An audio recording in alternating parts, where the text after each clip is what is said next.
Up next, presentation straight from the trenches. With 15 years of experience as a senior system engineer, Kevin focuses on innovative open source solution.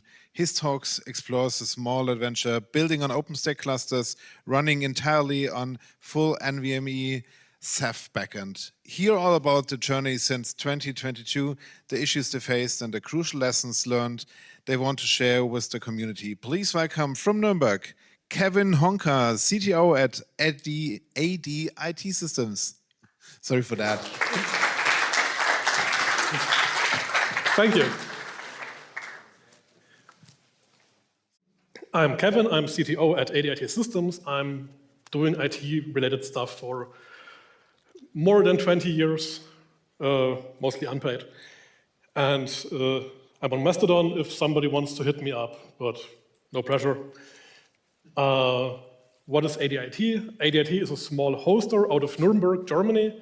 We are specialized in web shops, especially bigger web shops, health applications, and telecommunication applications, meaning all the stuff the casual hosters don't want to touch, especially the telco, because let me just tell you, if you have 10 seconds of outage, they will rip you a new one. They don't like that. Oops. So first question, who here runs OpenStack? Okay. Who runs OpenStack with only Ceph as a storage? Brave. So in 2022, I joined this small company. There were, excluding me, 3 full-time employees. We had a Ceph Proxmox cluster with Ceph backend on the same servers, very important. And everything was SATA SSDs. It ran fine. It was 10 old servers, no problem. But one issue, there was one person running the whole show with Puppet. Who here spots the issues? Yeah. So we decided we have to change something. Our goals were to reduce manual configuration, mainly meaning we don't want to touch any hardware, we want to plug it in, and it has to work. No provisioning, Debian, SUSE, whatever by hand. Increase reliability, meaning we don't want, if one cluster node goes down, have customers calling, why is my VM not up? Why is my database running sluggishly? And we want to make our lives easier, because we're all lazy bastards. So when I talk to people, I got 2 comments. The first one was from someone at Red Hat, who called me crazy because we wanted to run OpenStack with 3 people.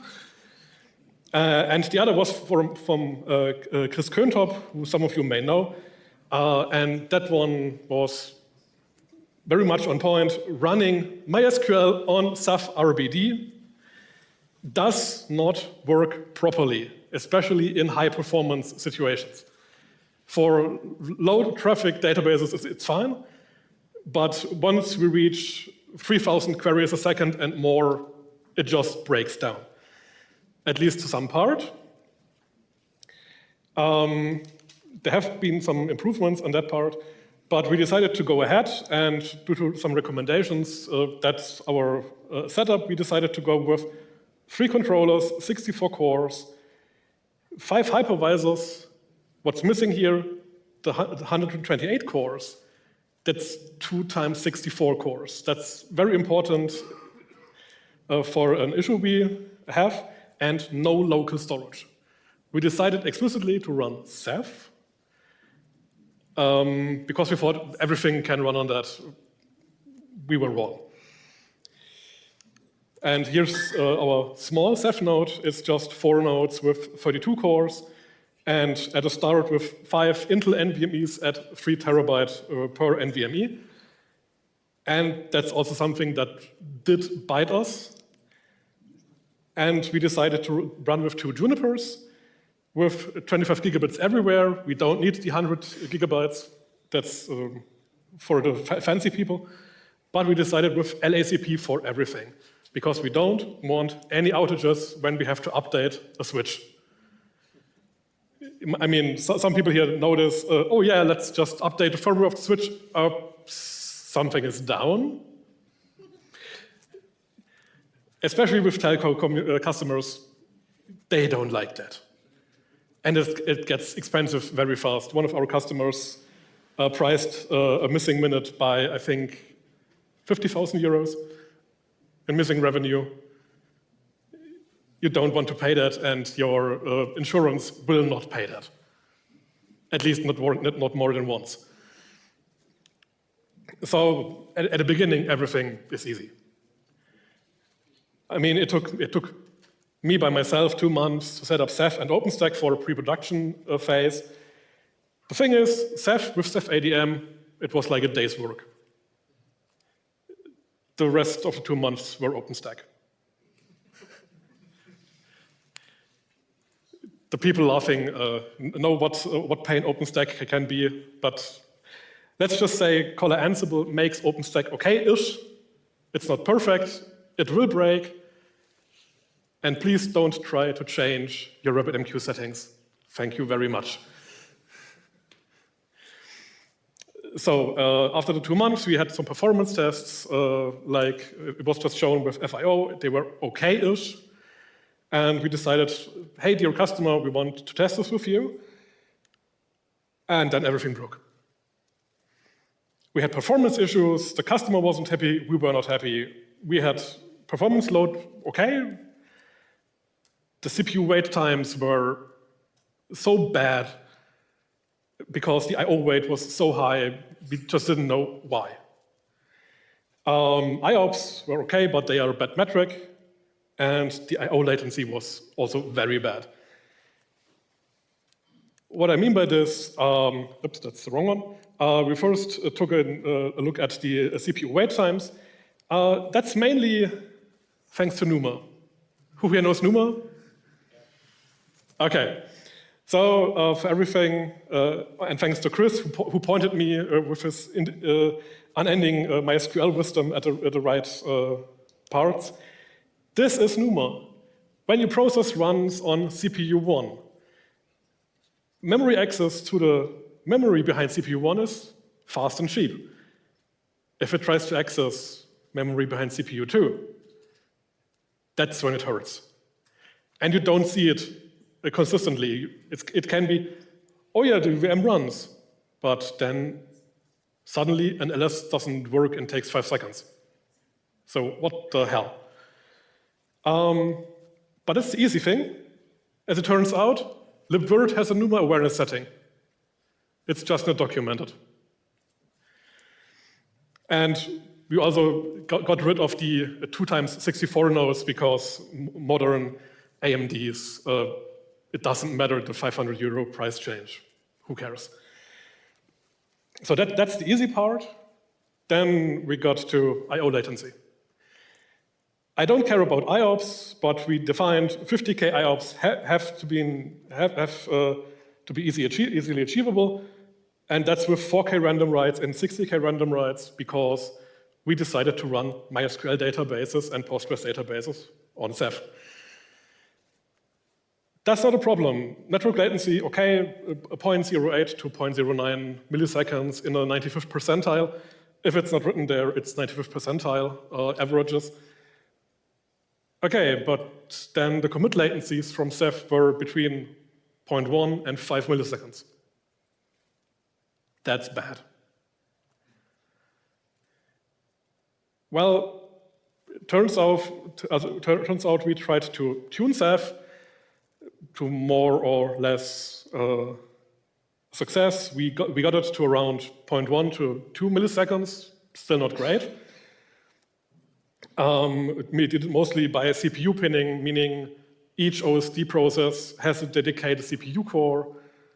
The performance settings were set as just explained, so that the CPU does not power down, but still around 0.1 milliseconds to 2 milliseconds, not good.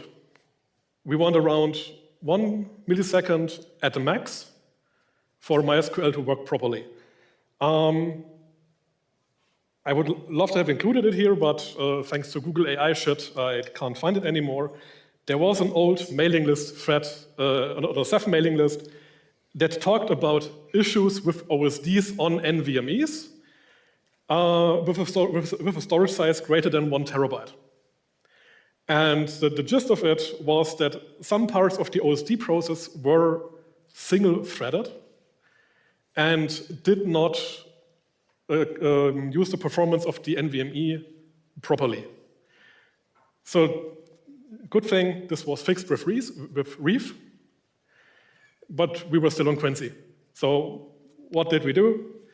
Split the NVMe drive into 3 1 terabyte OSDs, and suddenly, 0.1 to 1 millisecond latency, we're in the green.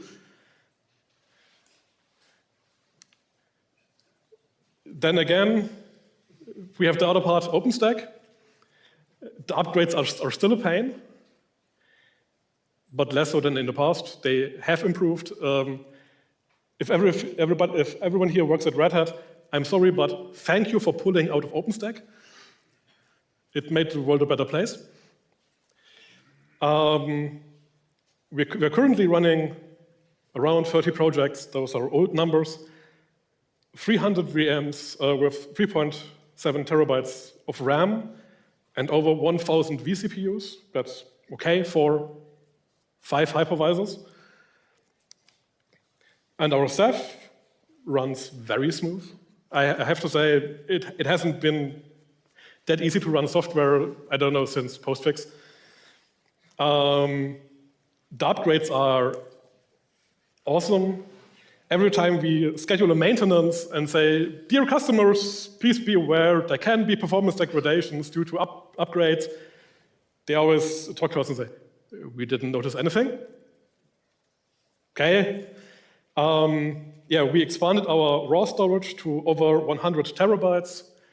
All NVMe still. What we observed with the new drives, we switched from Intel to Kioxia NVMEs. The read-write Kioxias, the new ones, have a way better latency than the Intel ones, but it still doesn't impact Ceph in any way because network is still in the way. And thanks to the new drives, we could reduce the average commit latency to 0.1 milliseconds in the 95th percentile, around 0.2. I would say that qualifies for almost all use cases for databases, excluding the high database read-write throughputs from something like Booking or Amazon. Our egress is relatively small with around 250 to 1.5 gigabits. Cluster I/O as a whole is around 150 gigabits, but that doesn't say anything. And on average, our customers go around 10K to 25K IOPS. So we're well within range of what we specified for our Ceph cluster. Yeah, but then incidents happen. The first incident was a very, very bad one. It was Sylvester last year. I just closed my notebook, thought, yeah, time to go shopping. Half an hour later, the phone rings, my boss, yeah, we've got an outage. Well, fuck.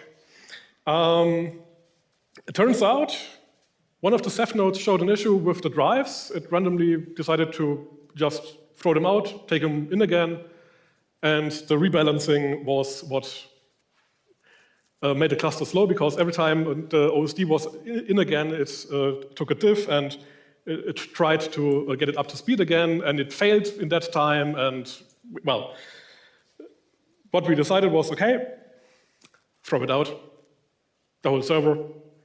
We still have enough storage, so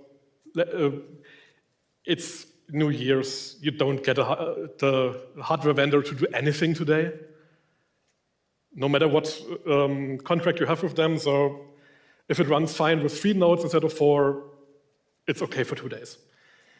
So we did that, it worked fine. Turns out the NVMe backplane was broken. The technician arrived 2 days later, around the 2nd or 3rd of January, replaced them, and as soon as we said, Ceph, hey, please take the host back in, it completely saturated the network, and in around 4 hours we were back up. Customers were happy, they didn't even notice that something was broken in that time. Our second incident was a bit more random. It's end of July this year. I'm on holiday, I get a call. My boss again, yeah, something, a node randomly drops from Ceph. I was like, okay, hardware failure? Nope, everything looks okay. Good, same procedure as last time, throw the node out, let it run. I'm not going in on my holidays, especially not on the weekend, to fix something that's, who knows how long it will take to even fix that. Well, as we took a look at the internals of the server, turns out the network card was ever so slightly dislodged. I can't show you a photo because of confidentiality, but you could see on the photo it was like 1 to 2 degrees from front to back on the slot where it wasn't sitting properly. And that's enough for one of the 2 fiber channels to randomly drop and come back again, especially when the server got hard load and the fans spun up. So the vibration of the fans made for intermittent contact. Yeah, well, haven't seen that one. That's a first for me. But then again, you can't see everything. We slightly nudged it back in, and suddenly Ceph was happy again. So, yeah, going forward, what we want to do with what we have done, if possible, Ceph has the NVMe over fiber protocol, and I know it's possible to use it in the backend for OpenStack Nova, the virtualization. I still don't know how, but I think there was a talk about. There is a talk. I am happy to watch it because that's something we are interested in. I had a talk just now. We want to use the Ceph RGW as backend for Swift. So no, we don't want to use Swift. We just want to use the API. And maybe, just maybe, we want to use CephFS as a backend for Manila. I don't know who here uses Manila, but with CephFS it gets much more reliable and a way better performance than the default Manila implementation. And maybe because we try to learn from our mistakes, get some local storage for the high throughput databases, because even if Ceph can handle them, it's not nice. I mean, has somebody here run a Postgres with more than 5,000 queries per second on Ceph? Yeah, we didn't know either until the customer did. And suddenly the alerts came that the write-ahead log from Postgres couldn't keep up. Because the file system said, yeah, I can't write any faster. So, and that's it. I want to thank everyone who makes Ceph awesome, because without you, we wouldn't have done that. We most likely would have stuck with Proxmox, or worse, have gone with NetApp. And if you have questions, let's talk. I'm around today, tomorrow. And thank you.